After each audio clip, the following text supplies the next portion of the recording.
Muita gente se fala sobre construir uma comunidade, só que ninguém te diz como fazer isso. E baseado nos conhecimentos desse livro, Tribos, eu vou te trazer vários insights para você começar a construir a sua tribo, a sua comunidade, a sua legião de fãs fiéis a partir de hoje. A primeira coisa interessante desse livro é essa capa, no qual tem a imagem de várias pessoas e tem escrito tribos. E logo embaixo tem uma frase: nós precisamos que você nos lidere. E aqui você vai entender que muitas pessoas têm a necessidade de ter um líder e você só precisa se posicionar da forma correta. Aqui diz que uma tribo precisa ter duas coisas: um interesse em comum e uma forma de se comunicar. Eu vou pegar de exemplo esse meu canal do YouTube. Eu sempre relato aqui a minha fadiga que eu fiquei de Instagram e TikTok. Essas plataformas de vídeo curto que você, a cada dia que passa, tem que fazer coisas exageradas para chamar atenção e conseguir vender. E se você para de postar um dia, o algoritmo dessas plataformas já te penaliza. E aí eu mostro que eu encontrei um outro caminho, uma forma de você produzir menos e ter o máximo de resultados. Eu mostro como o YouTube funciona, mostro os meus resultados e eu mostro também uma nova ideia de trabalhar. E as pessoas vão olhando isso e vendo uma solução, uma luz no fim do túnel. E é assim que você deve fazer dentro do seu nicho. Sempre tem que partir de um elemento ruim que aconteceu, uma revolta. E nessa reviravolta, você acabou descobrindo algo bom, uma solução. E você vai ser o herói que promoveu essa solução. E outra coisa que diz aqui, ó, uma forma de se comunicar. Então eu sempre estou falando que views não pagam boleto. Eu sempre falo que você não precisa de milhões de visualizações para vender todos os dias. Eu falo dos elementos que são importantes para o seu vídeo performar bem. E dentre essas comunicações que eu estou abordando aqui, você vai aprendendo de tanto eu repetir.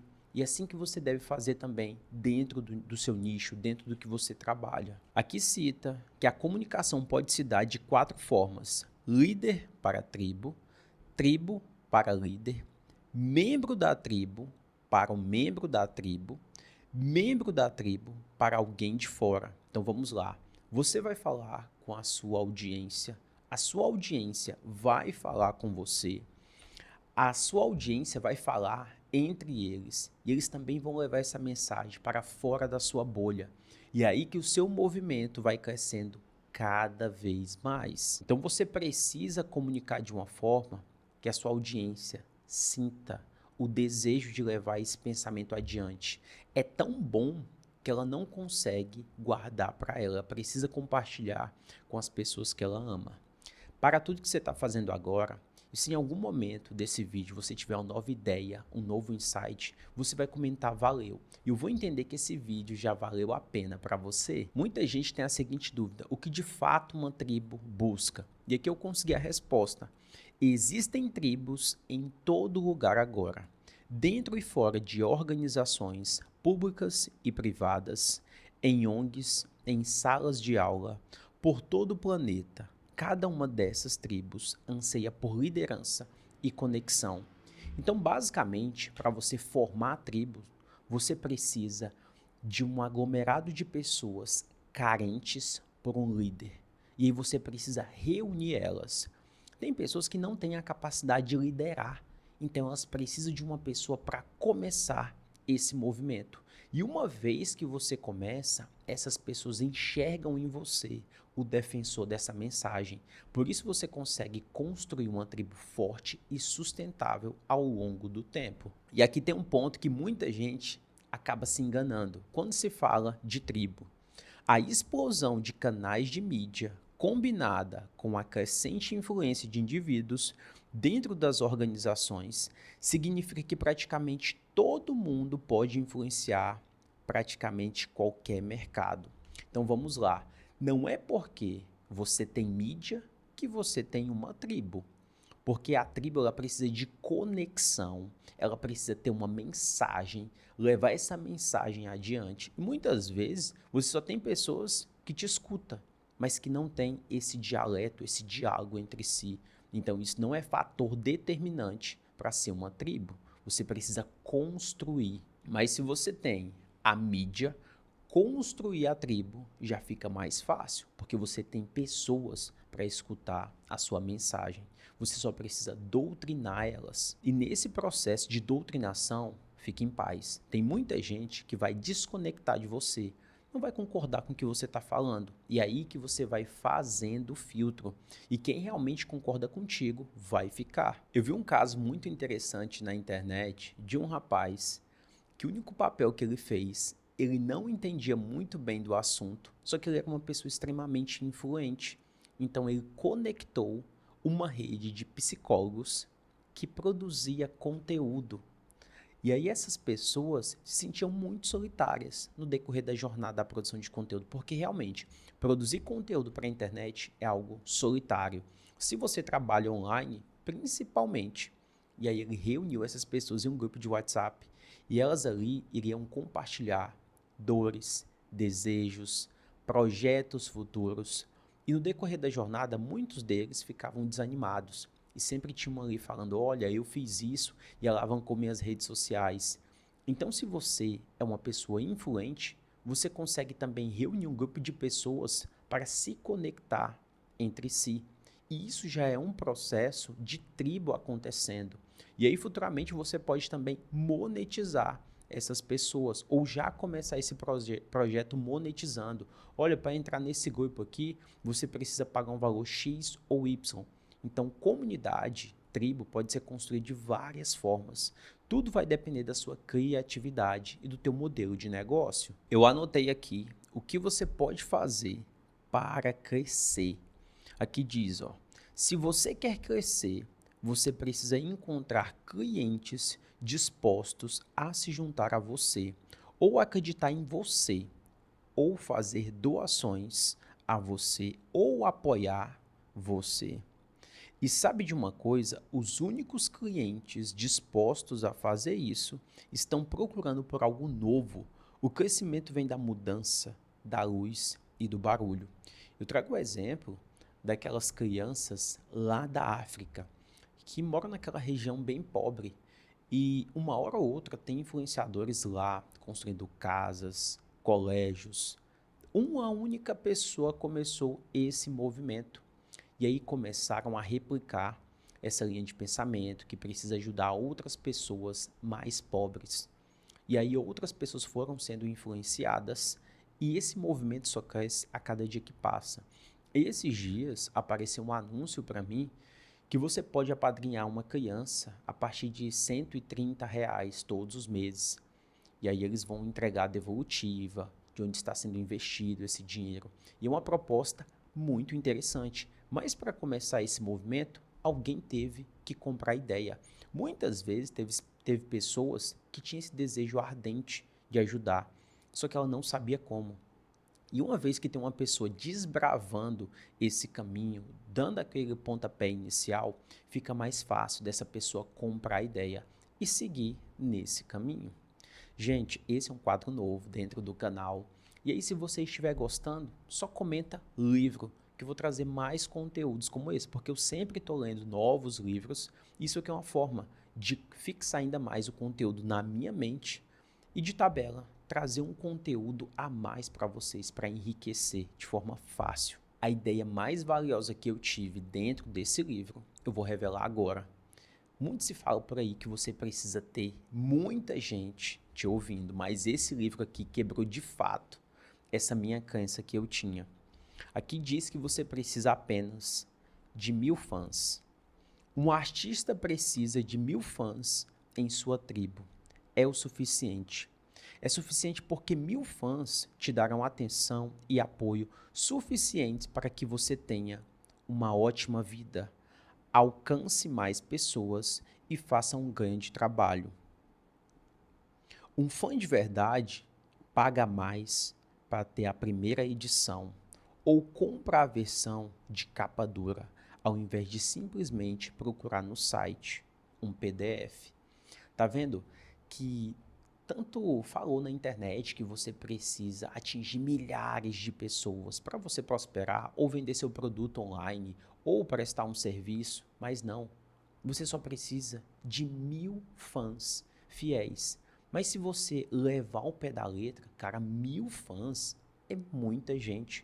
Vamos dizer que cada pessoa dessa aí consiga comprar um produto seu por ano de R$ 500. Você já vai conseguir fazer uma boa quantidade de dinheiro. E lembre-se de uma coisa, esses fãs serão seu porta-voz. Eles irão falar para outras pessoas, então automaticamente essa legião de pessoas que gostam de você, gostam do seu trabalho, gostam do que você faz, vai aumentando de pouco a pouco. Então, quando você começar um projeto novo, seja um canal no YouTube, não almeje por aí viralizar, ter um canal gigantesco. Esse não deve ser o foco inicial. Futuramente pode até ser. Só que você precisa construir uma base de pessoas que te escutam. Pessoas que quando você vai lá, publica um vídeo, elas são as primeiras a estar te assistindo, a comentar. Isso é o mais importante. Por isso, dentro desse canal do YouTube, eu não estou focado em gerar milhões de visualizações. Se eu tiver aqui 500 pessoas que estão me assistindo de forma fiel, eu já estou feliz, porque eu já consigo monetizar essa audiência facilmente. E isso aí vai colocar um bom dinheiro no meu bolso. Esse livro aborda sobre o ônus do crescimento. Muita gente acha que crescer é só coisas boas, mas não. Vem uma enxurrada de coisa ruim. Todo emprego tende a crescer até o seu nível de incompetência. Em outras palavras, quando você executa um bom trabalho, você é promovido.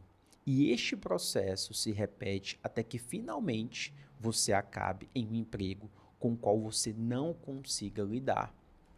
Resumindo, no seu processo de evolução, você acha que simplesmente você só vai ser bem remunerado e reconhecido, mas não. Todo o posicionamento novo que você tem, todo o reconhecimento, ele sempre vai vir. Ao contrário disso, vários haters, vai vir pessoas que vão criticar o seu serviço, que vão tentar te sabotar. Então você precisa ter um psicológico bem trabalhado. Toda vez que eu venho aqui me posicionar na internet, eu tenho a consciência que quando eu coloco uma linha de pensamento sobre esse livro, vai ter várias pessoas que não concordam, porque elas pensam assim, nossa, eu li o mesmo livro, mas eu não entendi dessa forma e está tudo certo. Por quê? Eu leio esse livro com o objetivo foco, né? Um foco principal eu tenho. E toda vez que eu pego um livro desse, eu não quero criticar o autor, eu pego isso aqui como um conselheiro. Qual que é a mensagem que esse autor quer me passar, que eu posso aplicar na minha vida? Eu já vou com a mente aberta. Agora tem gente que já vai com um monte de preconceito antes mesmo de abrir o livro. Ela já quer saber o conhecimento que está aqui a fim de criticar, de ter um pensamento contra. Então, tudo vai depender de como você enxerga as coisas. E um pensamento muito interessante dessa tua evolução, evolui também o teu nível de incompetência, é porque, vamos supor, se hoje você é um vendedor e você foi para um cargo de gerente, você teve algumas competências para subir para o cargo da gerência. Só que uma vez que você está no cargo de gerente, você vai precisar se capacitar ainda mais para executar a função de gerente. E tem aquelas pessoas que vão conseguir ultrapassar esse cargo de gerência e tem outras que vão estagnar ali. Quem vai estagnar é porque não quis buscar mais conhecimento, mais capacitação. Nesse livro diz que você precisa ressignificar a crítica. Eu achei muito interessante isso. Se o único efeito colateral da crítica é que você irá se sentir mal a respeito disso, então você tem que comparar esse sentimento ruim com os benefícios que você irá obter por realmente fazer algo que vale a pena. Eu posso pegar aqui claramente um exemplo prático do canal do YouTube da minha noiva. Eu fui o responsável, né, montei toda a estratégia por tirar ele de 0 inscritos para quase 200 mil inscritos. E aí no início da trajetória, ela tem um cabelo afro bem grande, ela tem a pele de cor negra, e aí as pessoas, nossa, vai pentear esse cabelo, Nossa, você não sabe de nada, sua neguinha. Tipo, falando alguns termos bem pesados. E isso foi mexendo demais com ela. E eu peguei e falei assim, cara, analisa comigo. Sempre vai ter pessoas te criticando. Esse é o ônus do negócio. Toda vez que você se posiciona, você vai agradar uma porrada de gente e automaticamente vai vir um monte de pessoas só para acabar com você. Mas analisa comigo, vamos listar aqui quantas coisas boas você já conseguiu por meio do seu canal. Consegui faturar mais, eu consegui ajudar mais mulheres, porque ela fala sobre saúde da mulher, ajudar mais as mulheres com informação de qualidade, conseguir resolver diagnóstico clínico, curar a mulher de várias doenças e dentre outras coisas. Aí eu falo, o que de ruim aconteceu? Ah, tem esses 3 comentários que eu me incomodei. Aí eu mostrei para ela, nossa, mas tem esses 200 comentários de pessoas falando bem do teu trabalho, da tua forma de se comunicar. Por que não focar nisso e desfocar disso aqui? Aí ela, nossa, faz total sentido. Então você não deve focar na parte ruim, sim na parte boa. Não estou falando que você nunca deva olhar para as críticas. Você deve olhar sim, mas você tem que saber a crítica que você vai dar importância e aquela que você vai jogar para debaixo do tapete. Como em um vídeo que a gente acabou gravando para o canal dela, que o áudio ficou ruim. E a pessoa colocou, nossa, esse áudio está horrível. E a gente foi atrás da informação e realmente o áudio estava péssimo. A gente corrigiu. Porque se você também exclui todo tipo de crítica, você vai perder oportunidade para ser uma pessoa ainda melhor. Agora eu te convido a se inscrever no canal para não perder nenhuma dica de como construir uma marca forte e lucrativa dentro do YouTube. Esse livro fala sobre o desconforto da liderança. A liderança está escassa porque poucas pessoas estão dispostas a passar pelo desconforto exigido ao liderar. Quando você identifica o desconforto, você terá encontrado um lugar que você precisa de um líder. Se você não está confortável no seu trabalho como líder, é quase certo que você não esteja alcançando o seu potencial nessa posição. Então vamos lá. Qual que é o momento que o desconforto começa a chegar quando você se posiciona? Quando o teu movimento começa a criar uma certa proporção, seu nome começa a ser relevante, então vai vir uma enxurrada de pessoas para criticar teu trabalho, para vir ali falar mal. Agora, se você está se posicionando, não tem ninguém falando mal, infelizmente, isso é uma métrica muito importante, que você ainda não está gerando o impacto que precisa na vida das pessoas.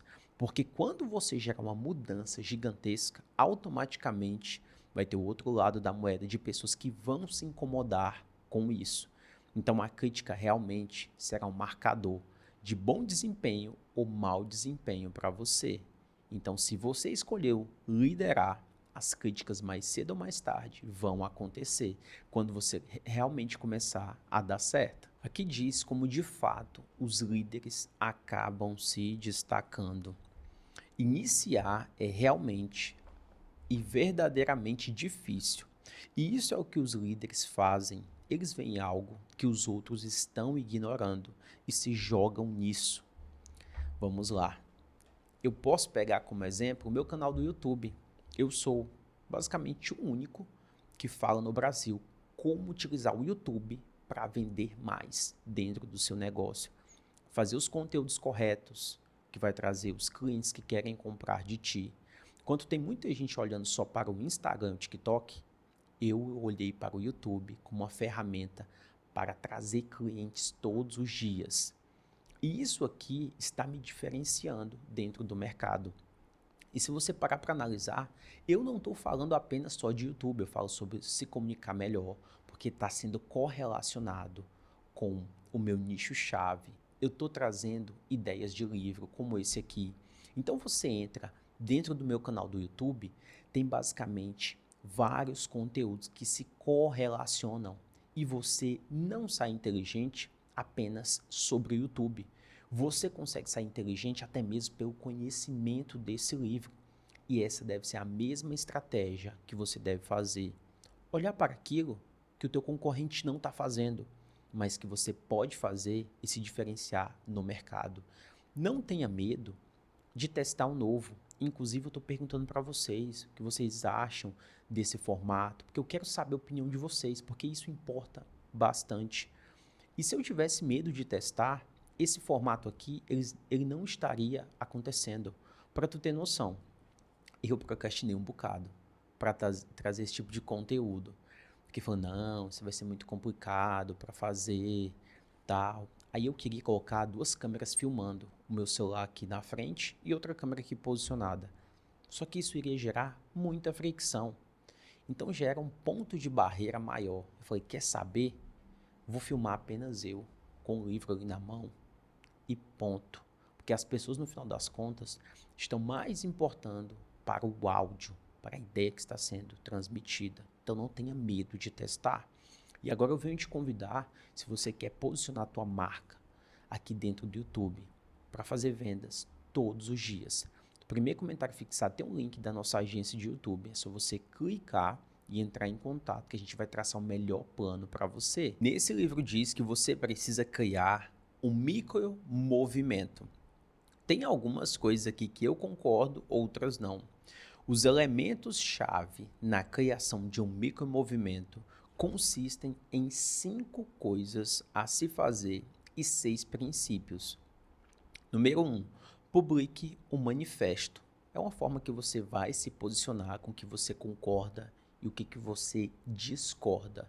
Eu acredito que você não necessariamente precisa fazer um conteúdo desse, mas você precisa ter esse manifesto constantemente na tua comunicação. E é isso que vai importar. Porque pensa comigo, você faz um manifesto um único dia e depois não faz mais. Só que vai ter uma parcela de pessoas que teve o contato com o seu manifesto. Outras não irão ter. Porque muitas vezes, dependendo da plataforma que você escolhe, esse conteúdo dura 24, 48 horas e depois já era. Agora, se for no YouTube, não. Ele tem um tempo de vida ainda maior. Mas o que eu recomendo? O teu manifesto tem que estar na tua comunicação de forma diária. Você reafirmando ele, claro, né? Não com o mesmo discurso. Você vai mudar a forma que você aborda. A segunda coisa, faça com que seus seguidores se conectem a você facilmente. E o que você pode fazer? Utilizar as redes sociais. As pessoas comentaram, vai lá e responde os comentários. Ah, Douglas, eu não consigo responder os comentários. Contrata uma pessoa para responder e fazer uma filtragem desses comentários. Esses comentários aqui, as pessoas estão querendo esse tipo de conteúdo. Será que não vale a pena produzir? Então, sempre a tua audiência vai dar um norte para onde você deve seguir, o que eles estão querendo de você. Porque no final das contas, a gente está aqui para agradar a audiência, senão a gente não estaria se posicionando. A gente só produz vídeo porque a gente quer que alguém escute o que a gente está falando. Terceiro, faça com que os seus seguidores se conectem facilmente uns aos outros. Esse aqui é o ponto da comunidade. Você tem que forjar um ambiente, criar um ambiente para que eles possam conversar entre si. E aí que entra o ponto da comunidade. E o mais interessante, se você conseguir monetizar isso, fazer um ambiente pago. Porque quando você coloca um ambiente gratuito, você não faz a filtragem, então pode entrar pessoas de qualquer tipo. Então, mesmo que você coloque ali uma taxa bem baixa, pelo menos para entrar de fato quem está interessado. Quarto, por que o dinheiro não é o ponto de um movimento? O dinheiro existe apenas para viabilizar. Então, o dinheiro é um facilitador. Então, você nunca deve olhar o dinheiro como um problema. O dinheiro ele é uma ponte para muita coisa que você deseja na tua vida. Quinto ponto, rastreie o seu progresso. Eu sempre falo que você precisa metrificar o quanto você está crescendo mês a mês.